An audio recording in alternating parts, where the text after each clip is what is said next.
Good morning. I'm on a tail end of 4 miles this morning and thinking about my life and thinking about what separates people. I have the unique ability of, in the last 8 years, working with thousands of people. I get a chance to interview a lot of successful people, and in my mind, I'm always thinking, what sets these people apart? What makes them different? I'm always asking that question. And for sure, it's desire. These people are they're just motivated. And I'm always trying to uncover, why are they motivated? What is driving them? And I always ask them, I go, what's driving you? Why would you put yourself through what you just told me you have to put yourself through? I interviewed a woman last Friday. She's an immigrant from Mexico. English is her second language. When she reads a book in English, she has to have her husband transcribe it for her. She has to read it 4 times before she gets it. And she's a voracious reader. And I asked her, why? It's desire. It's massive freaking desire. I've been working with a guy for about 3 years now. Never in his business has he been able to hit a certain metrics. He found out him and his wife are pregnant. They're gonna have a beautiful daughter in January of next year. Last month, he more than doubled, possibly even tripled, more than he's ever done before. I say, why? Why now? Massive desire now. Now he has a deep-seated, rooted why. But it's been there this whole time. That's what I'm realizing. I get up at 5 a.m. I make sure I'm out the door. And I'm realizing it's me versus me every day. Every day. Because I know that is there all the time. It's just that people don't tap into it. I didn't tap into it until I basically had reached rock bottom. I remember in July 2012, it's about the second or third time Amanda and I, my wife and I, had divorce papers on the table, living in a 750 square foot condo on 3rd and Temple. I felt like all the people around me were being successful in their marriages and accoutrements that they were starting to obtain in life. And I felt like I did back on 9040 Acaso Drive in Temple City, California, when all my buddies had the nice mongoose bikes and I'm over here on 1980 skates and felt like a failure. And on this trip in July 2012, Amanda, my wife, and I took a trip to Las Vegas, Nevada, to see if we could save our marriage. Part of that trip, I remember I had just gotten Instagram about a month before that. And I didn't even know who I was. I was trying to be all these other people. I didn't know who I was. I had just lost all this weight. I was walking around at 215 pounds for the longest time. When I went on this trip, I was about 170. I didn't even know how to dress. My buddy Dean had given me clothes.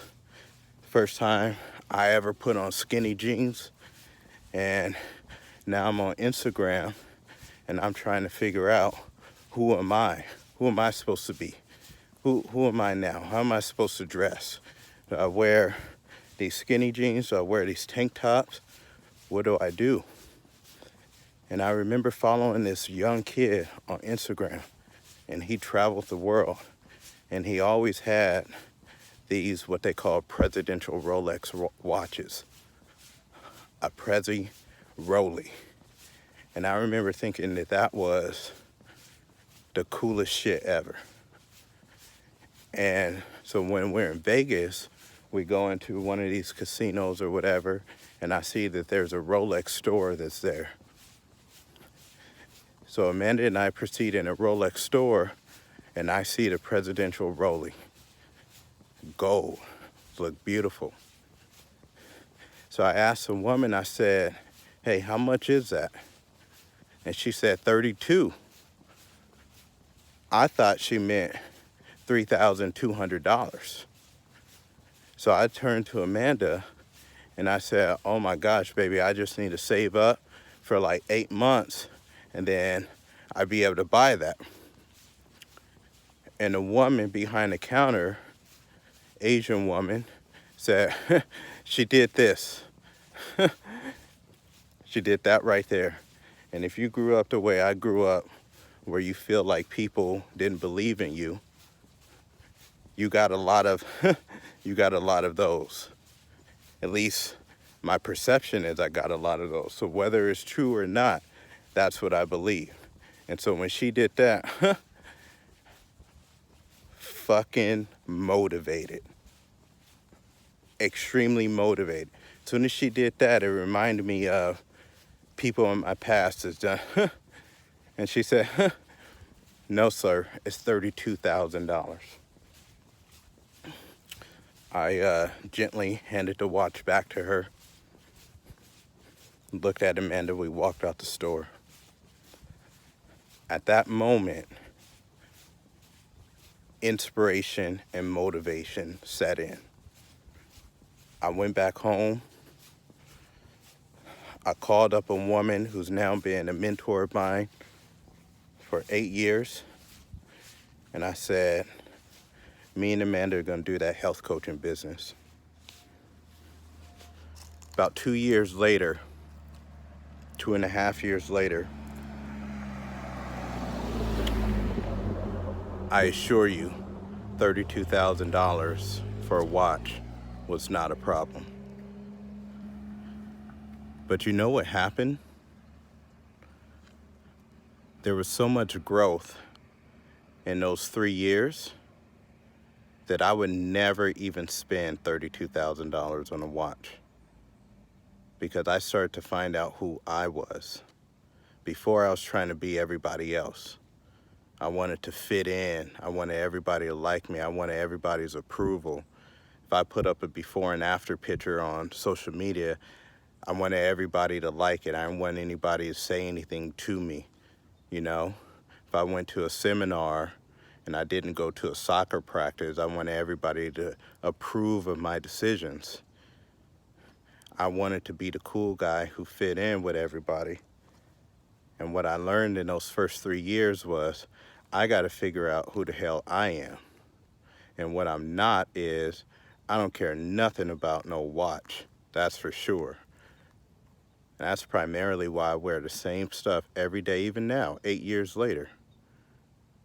8 years later, because throughout that journey of even becoming a guy who can have a $32,000 watch, I learned that that's not me. I don't care nothing about that. What I care about is I care about freedom. And whatever freedom looks like for me, that's what I want. And what freedom looked like for me was never putting on another suit. What freedom looked like for me was never having to wear another watch, was never having to wake up to an alarm clock. I didn't want anybody to tell me anything. Don't direct me, don't instruct me, don't tell me when to come, don't tell me when to go, don't tell me when I can clock in, don't tell me when I can clock out. Don't try to limit me at all. Don't tell me where I could live, don't tell me how much I can earn, don't tell me where I could travel to. I want absolute freedom. I want to do what I want to do. I want to wear what I want to wear. I want to go where I want to go. I want to hang with whoever I want to hang with. I want to do me every single minute of every single day. And so what I've realized over 8 years is I'm still searching for freedom. It just so happens that my vision of what freedom is now every single year it's changing. It's changing. Even now, it's changing. There's levels to this freedom story. And that's why I say I'm going to force myself to keep doing stuff that I don't want to do. I see so many people that are so damn scared. They're so scared. They're struggling right now. They are freaking struggling, and they can get out of it in a heartbeat. But they are so scared. It freaking pisses me off. But they are so scared. Every single day I'm talking to all these people, and they are so scared. And I get it. I get it. And it still bothers me. But I get it. You know, the other day, Amanda, my wife, she comes to me and she tells me something that's hard to hear. She tells me an area I got to get better with. And right away, I want to get defensive, you know? So I'm sitting there and I said, no, you got to take this. You got to take this truth and you got to do something about it. And I know that you're scared. You don't know how you have the time to do it. You don't know how it's going to get done. But you got to go do something about it. Okay, let's go back to the drawing board then.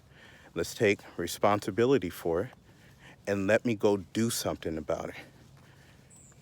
And so every day, man, I'm like looking at people and I'm like, why are you in that freaking situation? And what are you doing about it? What are you doing about it? Okay, so that's here. Now what? And the fear sets in and it cripples them. I've given so many people the opportunity to live in abundance. I say, you know what? I will help you. And they still won't do it. And then a couple years later, they're in crappy situations. And I'm thinking, I tried to tell you. But they're scared. We got to break out of that freedom. We got to break out of that fear and go be free. The biggest freedom I'm learning, one of my good friends told me, she goes, Jamil, you know your shift's better than anybody else. Maybe what this whole thing is about is once you get through the first 12, you got to do it all over again. Now you got to go to the next 12 because you're on a different level, and those 12 start all over again. And I was running that day, and I said, God, dog, man, she's absolutely right. Breakthrough.